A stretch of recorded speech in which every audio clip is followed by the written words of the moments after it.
Hello everyone, welcome to Bicycle Touring Talk, episode 117.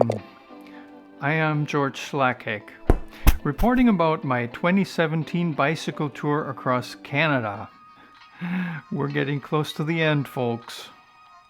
In the last episode, I already got my feet wet with Atlantic water while walking on a beach in Nova Scotia.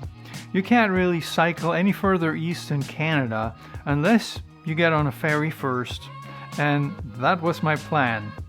I had pre-booked my ferry ride to Argentina, Newfoundland. This passage goes only 3 times a week, so that was a good idea. On Wednesday, August 23rd, 2017, I was up at 7 o'clock. My hosts treated me to a wonderful breakfast in their company. Afterwards, it didn't take me very long to pack up all my things and get back on the road. There seemed to be plenty of time to get to the ferry for the afternoon departure. But the weather had changed a great deal. While it was still warm, the wind had picked up to almost storm-like conditions with gusts from seemingly all directions except from behind.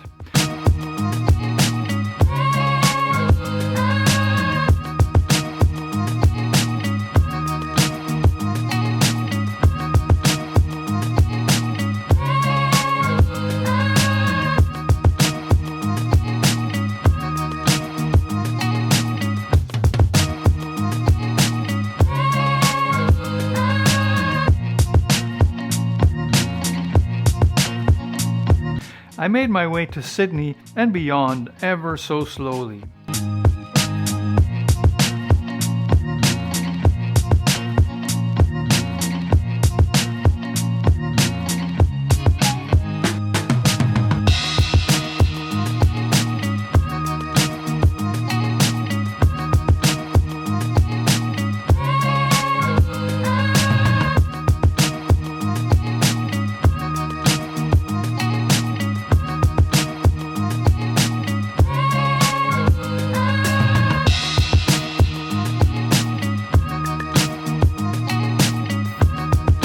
This is a nice old town with lots of character, but the roads are also old, which means that there isn't a whole lot of room for bicycles.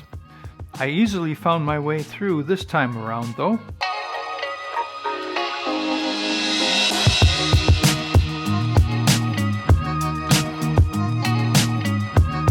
At one point I was picking up speed on a short descent.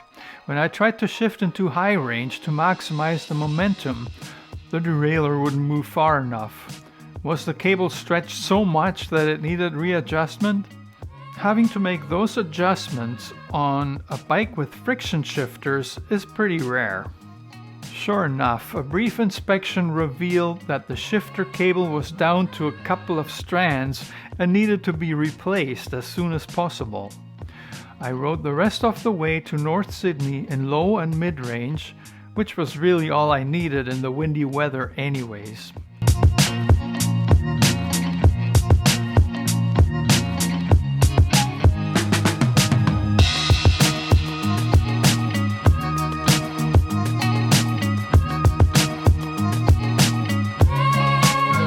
But the first thing I did after locating the ferry terminal was to change the cable.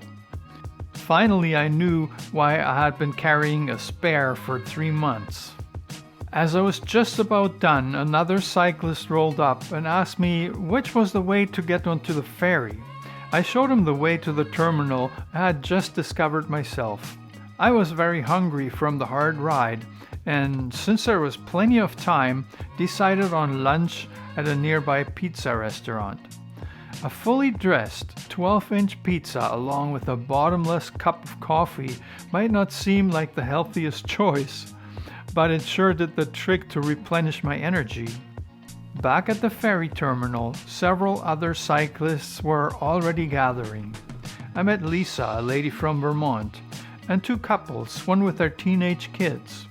Except for Lisa, they were all on their cross-Canada tours. It was quite interesting. I also had my eyes open for a guy named Bill. I had met him on the Northumberland ferry from Prince Edward Island almost a week before, and he was supposed to be booked on that same ferry. but I never saw him again. Time seemed to fly as I was texting Barbara and charging the phone all at once while waiting at the terminal. Bicycles and motorcycles got to board the huge ferry first. The size of this vessel was mind-blowing. The bike parking was on deck 3, while most of the common areas were on deck 7. Deck 8 and 9 had private rooms that could be rented for a fee, and deck 10 was outside. I took a tour of all the common areas.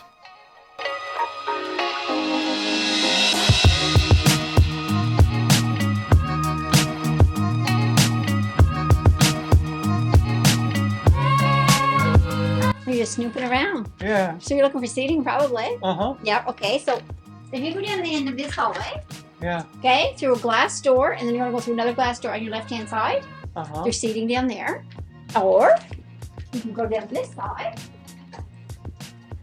in the same direction. You go out a glass door, another glass door on your right-hand side, there's seating there. Or you go down on deck 6, and you can sit down there. When we took off, I had found a spot in the Colors Lounge where many fellow passengers had set up shop. After a while, I noticed another ferry passing by and went upstairs to see it up close.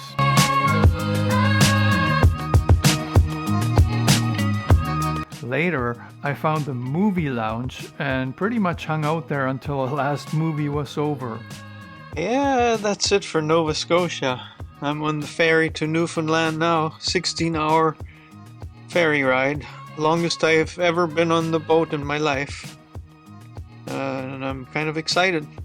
I watched Gravity with Sandra Bullock and George Clooney, and then something else that put me to sleep. It was cold in the lounge when I woke up. A walk outside on the dark exterior deck revealed that it was warmer out there than inside the cabin. When I asked at the reception why it was so cold inside the ship, I was given an answer that didn't make sense. The young lady told me that it had been too hot earlier, which definitely wasn't true for the common areas. I was offered a blanket, but declined. I eventually found a spot in the lounge and fell asleep on the bench using my handlebar bag as a pillow. It wasn't a comfortable sleep. The temperature on the ferry was ridiculously cold, and it had nothing to do with the weather. The air conditioning was cranked right up. I wished I had access to my sleeping bag, which was on my bike on deck number 3, which was closed to passengers during the crossing. If you're ever traveling on the Spirit of St. John's, bring a winter coat unless you'd like to sleep on the deck outside. Well, the private cabins may have been a different story, but not everybody has the budget for those.